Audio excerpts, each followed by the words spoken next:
Welcome to the Indie Film Hustle Podcast, episode number 48. Today, guys, we have something special. I'm going to be reading a quote that I came up with, and I think it's very appropriate for the episode ahead of us. If you want to be taken seriously as a filmmaker, then you have to do a serious amount of work. Broadcasting from the back alley in Hollywood, it's the Indie Film Hustle Podcast, where we show you how to survive and thrive as an indie filmmaker in the jungles of the film biz. And here's your host, Alex Ferrari. Welcome to another episode of the Indie Film Hustle Podcast. I am your humble host, Alex Ferrari. Don't forget to head over to freefilmbook.com. That's freefilmbook.com to download your free film audiobook from Audible. And today's show is sponsored by Film Festival Hacks. How to submit to film festivals like a pro. This is a course that I announced last week that me and Chris Hollins from Film Festival Secrets put together. And for another week, we will have it on sale. It is retailing for $297.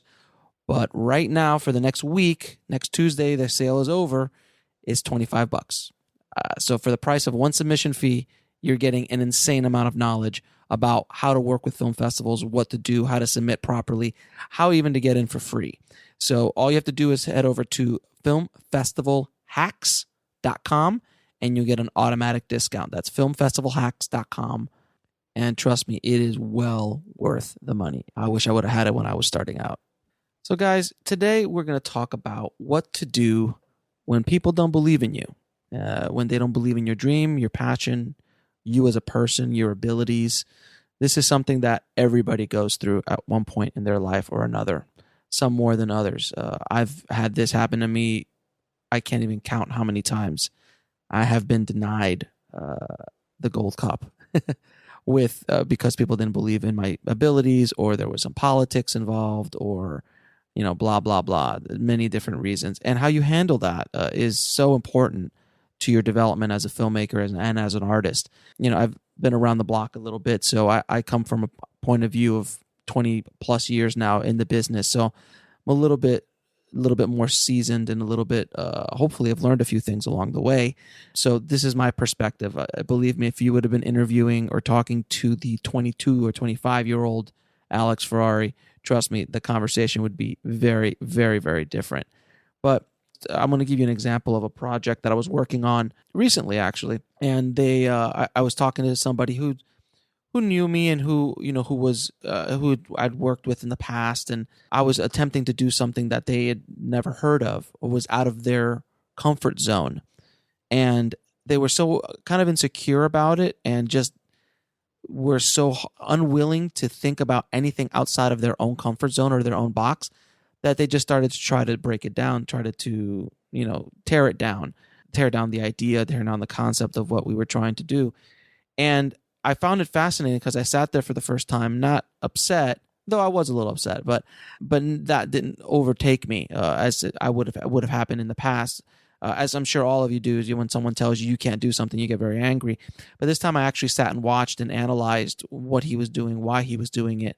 And I realized that it was like, well, this is just not for him. I'm going to just do my way. And I understand I have a plan of what I want to achieve.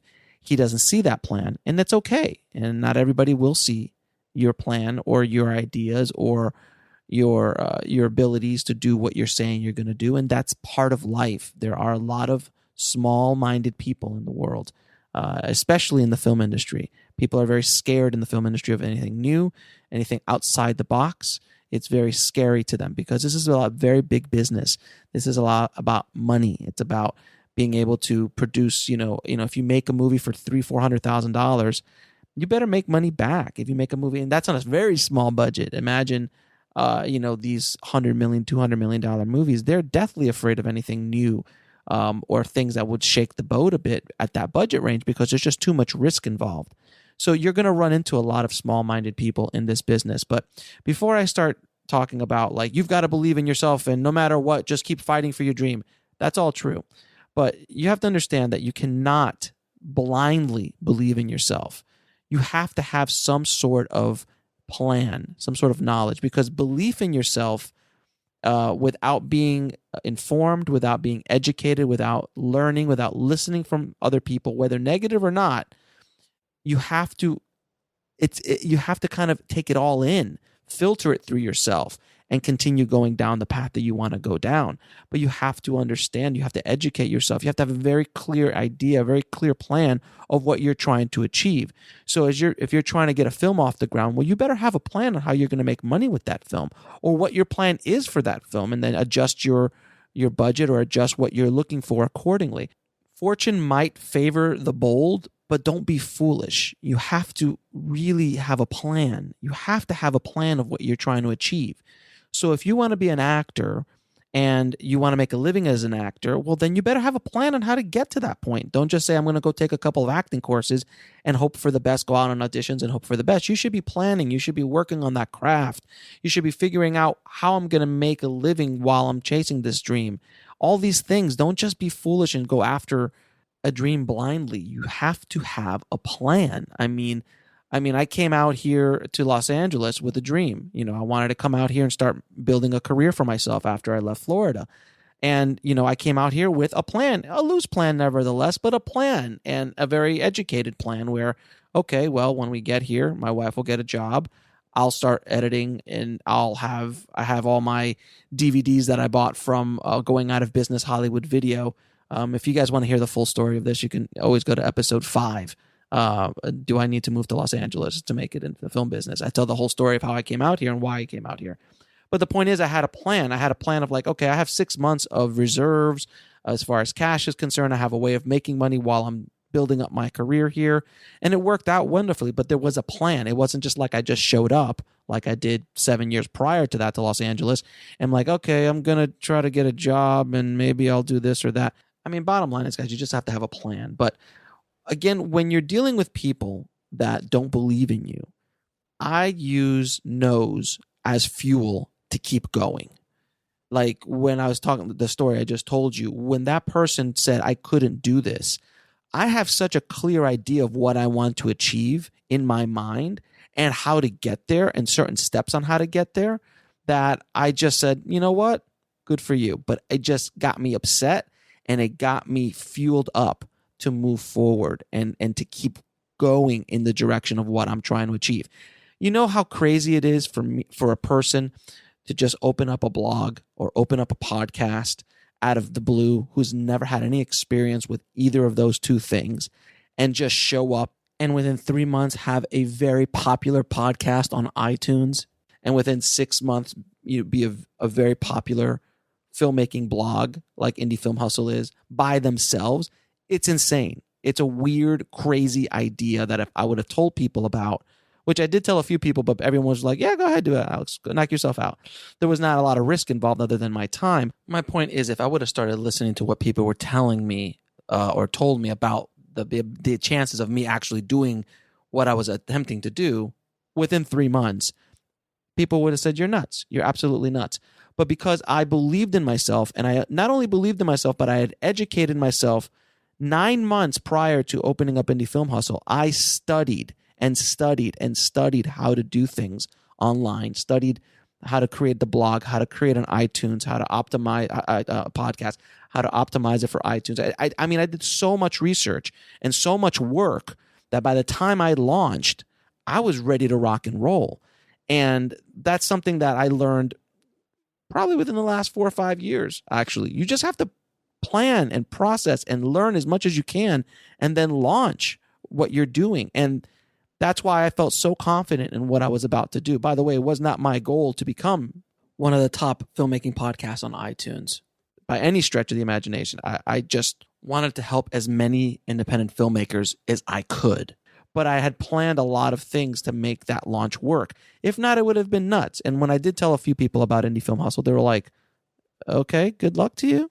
They had no idea how I was going to get there, but I had a very clear plan of attack. Now, let's discuss how about if someone doesn't believe in you personally, like you as an actor, you as a director, what do you do?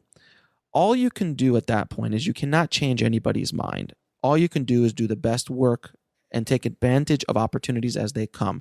Like the quote that I said originally at the beginning of this show, if you want to be taken seriously as a filmmaker, then you have to do a serious amount of work. And it's so true, because being a real filmmaker, being a real artist takes time, takes work, takes time to learn your craft, takes time to build a plan. We'll be right back after a word from our sponsor. And now back to the show. On what you're trying to achieve, whatever that mountain you're trying to climb is.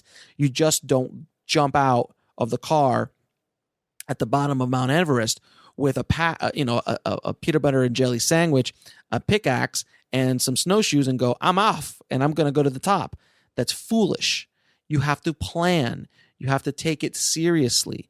You have to focus.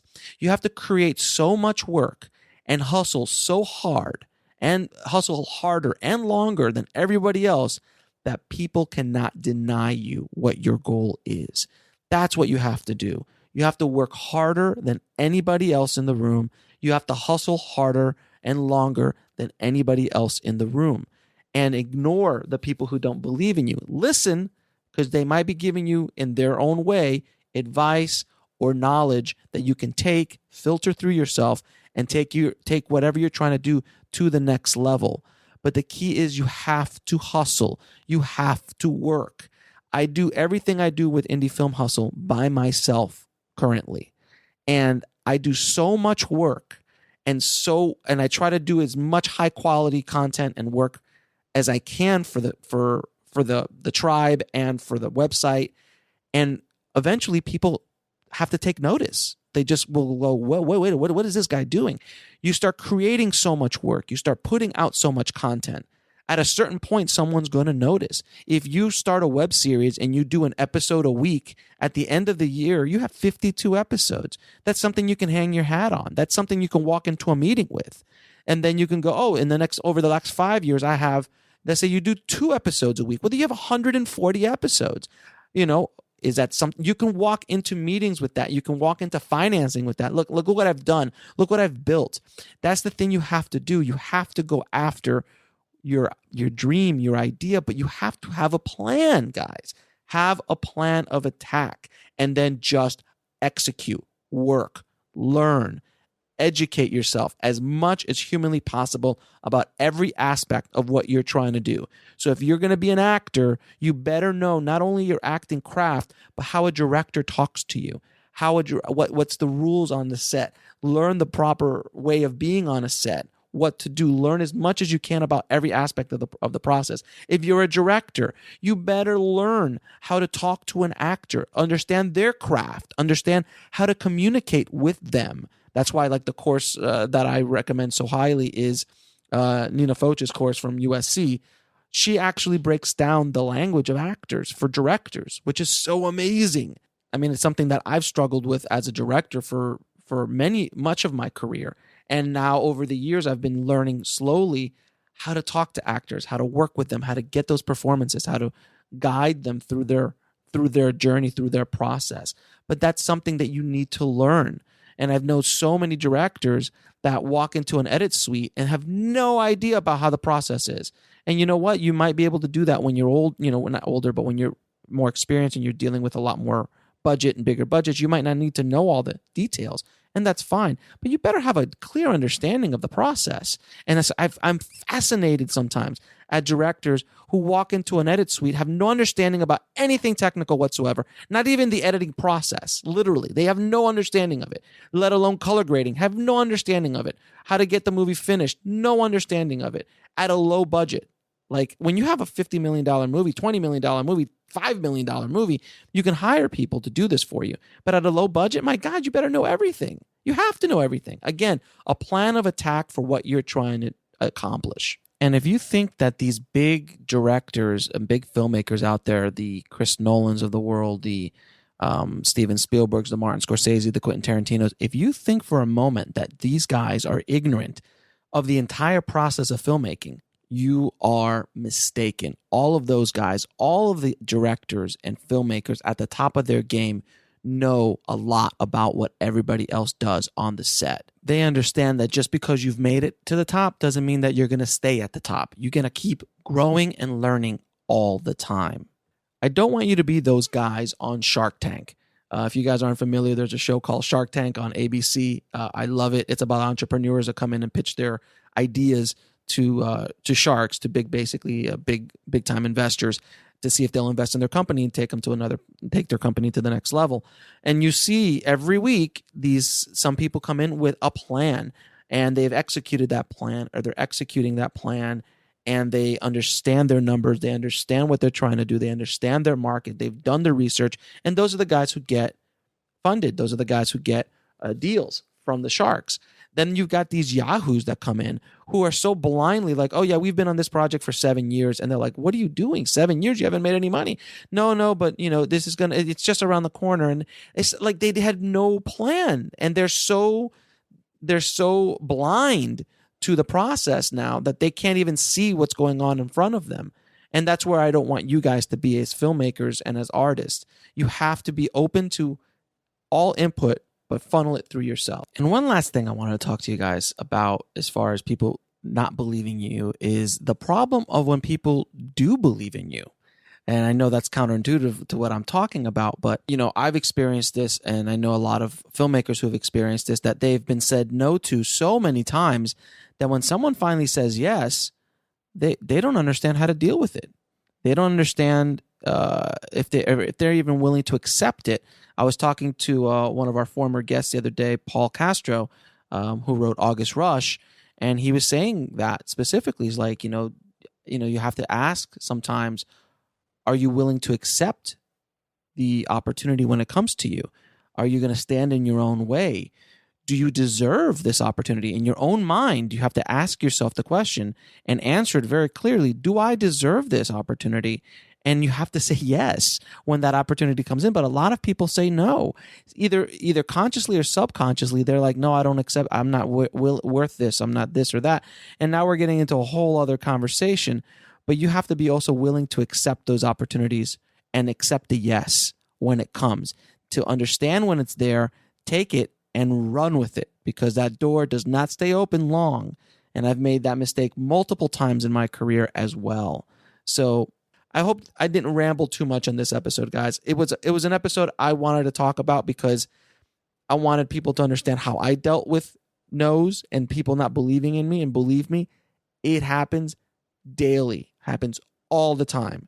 When you lose a job, when you don't get the opportunity, or whatever reasons. And a lot of times when they say they don't believe in you, it could be a lot of other things, politics of the business, money, girlfriend, I want my girlfriend in the movie, all that kind of crap.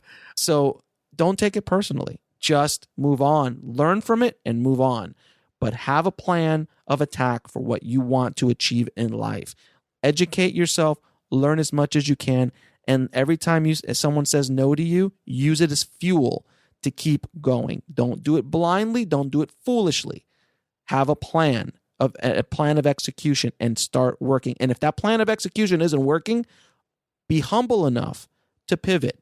Be humble enough to change your focus, not your focus, but change your approach to the dream, to the goal. And this could take years depending on how big your goal is or what you're trying to do. All right, guys? So as always, please head over to filmmakingpodcast.com to leave us an honest review of the show. It really helps us out a lot. The show notes for everything we talked about in this episode is at indiefilmhustle.com/048.